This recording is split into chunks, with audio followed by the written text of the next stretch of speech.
एक बेटा जिसने अपनी विधवा माँ को वृद्धाश्रम छोड़ दिया। पूरी दुनिया ने उसे कलयुगी कहा, उसे गालियां दी।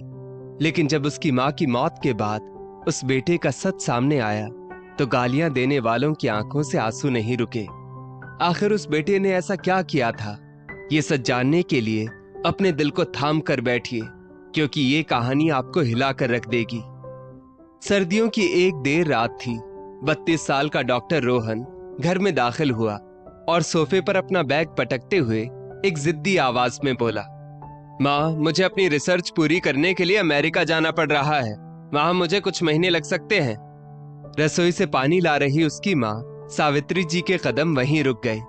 उन्होंने घबराते हुए पूछा, बेटा, तेरा इतनी दूर जाना जरूरी है क्या? हम यहीं ठीक तो है? रोहन ने माँ की आंखों में नहीं देखा। उसने नजरें चुराते हुए अपनी आवाज को थोड़ा सख्त करके कहा, माँ, मेरे करियर का सवाल है और मैं तुम्हें यहाँ अकेला नहीं छोड़ सकता। इसलिए मैंने पास वाले शहर के सेवाधाम वृद्धाश्रम में बात कर ली है। जब तक मैं वापस नहीं आता तुम्हें वहीं रहना होगा। बेटे की बात सुनकर सावित्री जी के हाथ से पानी का ग्लास छूटते छूटते बचा। उन्हें उम्मीद थी कि बेटा कहेगा, मैं मजाक कर रहा हूं, लेकिन रोहन का चेहरा सपाट था। मन महसूस कर और अपनी आंखों में उमड़ते आंसुओं को पीते हुए सावित्री जी ने बस इतना ही कहा, जैसी तेरी इच्छा बेटा। अगले ही दिन रोहन ने अपनी मां को वृद्धाश्रम के गेट पर छोड़ा और बिना एक बार भी पीछे मुड़े गाड़ी में बैठकर वहां से चला गया। आश्रम में सावित्री जी के शुरुआती दिन बहुत भारी थे। वो गुमसुम बैठी रहती थी। वहां मौजूद बाकी लोग उन्हें देखकर आपस में बातें बनाते। एक महिला ने ताना मारते हुए कहा, देखो कैसा कलयुगी बेटा निकला। माँ ने लोगों के कपड़े सिल सिलकर उसे डॉक्टर बनाया और साहब बनते ही माँ को कचरे की तरह यहाँ फेंक गया। पास बैठी दूसरी महिला ने हंसते हुए जवाब दिया, अरे बहन, जरूर कोई लड़की होगी चक्कर में। उसने शर्त रखी होगी कि पहले बुढ़िया को घर से निकालो तभी शादी करूंगी, इसीलिए तो विदेश भाग गया। ये कड़वी बातें सावित्री जी के कानों में शीशे की तरह चुभती थी, लेकिन वो चुप रहती। उन्हें अपनी परवरिश पर भरोसा था। 6 महीने बीत गए। सावित्री जी का सब्र अब जवाब देने लगा था। एक दिन उन्होंने आश्रम के मैनेजर वर्मा जी के ऑफिस जाकर जिद की, वर्मा जी, जरा मेरे रोहन को फोन तो मिलाइए, पूछूं तो सही कि वो अमेरिका से वापस कब आ रहा है। वर्मा जी ने एक पल के लिए सावित्री जी के उदास चेहरे को देखा, फिर नंबर डायल करके रिसीवर उन्हें पकड़ा दिया। सावित्री जी ने कांपती आवाज में रिसीवर कान से लगाया और पूछा, हेलो रोहन, बेटा तू हिंदुस्तान आ गया या अभी अमेरिका में ही है?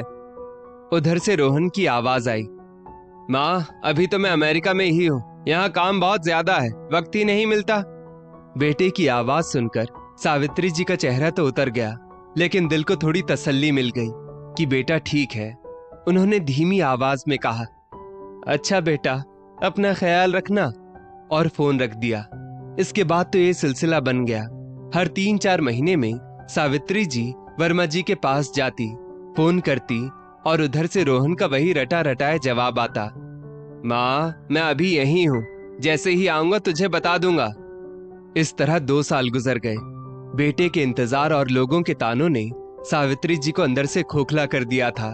वो बीमार रहने लगी थी और आखिरकार एक दिन बेटे की राह देखते देखते उसकी याद में तड़पते हुए सावित्री जी ने दम तोड़ दिया। उनकी मौत की खबर फैलते ही आश्रम में मातम से ज्यादा गुस्सा था। सभी बुजुर्गों ने मैनेजर वर्मा जी के कैबिन को घेर लिया। एक बुजुर्ग गुस्से में मेज पर हाथ मारते हुए चिल्लाया, वर्मा जी, अब तो उस पत्थर दिल बेटे को खबर कर दो। कम से कम अपनी माँ की लाश को तो कंधा दे दे। हमें तो लगता नहीं वो विदेश में होगा, यहीं कहीं मजे कर रहा होगा। वर्मा जी अपनी कुर्सी पर सिर झुकाए बैठे थे। उनकी आंखों से टप टप आंसू गिर रहे थे।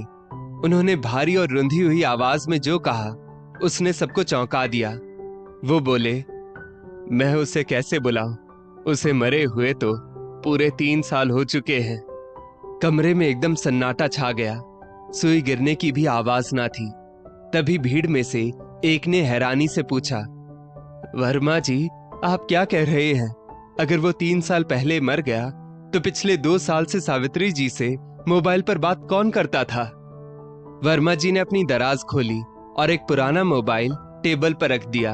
उन्होंने रोते हुए कहा, वो आवाज इसी मोबाइल में रिकॉर्ड थी। सबने पूछा, पर ऐसा क्यों? वर्मा जी ने अपनी नम आंखें पोंछी और उस रात से पर्दा उठाया। सावित्री जी को यहां छोड़ने से एक दिन पहले रोहन मेरे पास आया था। वो मेरे पैरों में गिरकर बहुत रोया था। उसने मुझे बताया कि उसे आखिरी स्टेज का ब्लड कैंसर है। वर्मा जी की आवाज भर आई। वो आगे बोले, उसने मुझसे कहा था, वर्मा जी, मैं डॉक्टर हूं। मैं जानता हूं कि अंत समय में मेरी हालत बहुत बुरी होगी। मेरे मुंह से खून आएगा, मेरा शरीर तड़पेगा।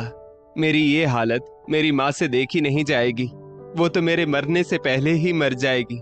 मुझे तो जाना ही है, पर मैं चाहता हूं मेरी माँ इस उम्मीद में कुछ दिन और जी ले कि उसका बेटा विदेश में है और एक दिन वापस आएगा। वर्मा जी ने मोबाइल की तरफ इशारा करते हुए कहा, उसने मरने से पहले अपने इलाज के सारे पैसे, अपना घर, सब कुछ आश्रम के नाम कर दिया था, बस इस एक शर्त पर कि मैं उसकी माँ को उसकी मौत की खबर ना लगने दूं। जब भी सावित्री जी फोन करती थी, मैं बहाना बनाकर स्पीकर ऑन करता था और रोहन के रिकॉर्ड किए हुए वो वाक्य सुना देता था। ये सच्चाई सुनकर वहां खड़े हर शख्स का सर शर्म और सम्मान से झुक गया। जो लोग रोहन को गालियां दे रहे थे, अब उनकी आंखों से आंसू नहीं रुक रहे थे। रोहन ने दुनिया की नजरों में एक बुरा बेटा बनना मंजूर किया ताकि वो एक अच्छा बेटा होने का अपना आखिरी फर्ज निभा सके। दोस्तों, रोहन जैसा त्याग शायद ही कोई कर पाए। उसने अपनी माँ की कुछ सांसों के लिए अपनी पूरी पहचान दाव पर लगा दी, गालियां खाई ताकि उसकी माँ बेटे के गम में ना मरे। अगर रोहन के इस बलिदान ने आपकी आंखों में भी आंसू ला दिए हैं तो इस वीडियो को लाइक जरूर करें। इस कहानी को ज्यादा से ज्यादा शेयर करें ताकि दुनिया जान सके कि एक बेटे का असली प्यार क्या होता है। ऐसी ही दिल को छू लेने वाली कहानियों के लिए हमारे चैनल को सब्सक्राइब करें। धन्यवाद।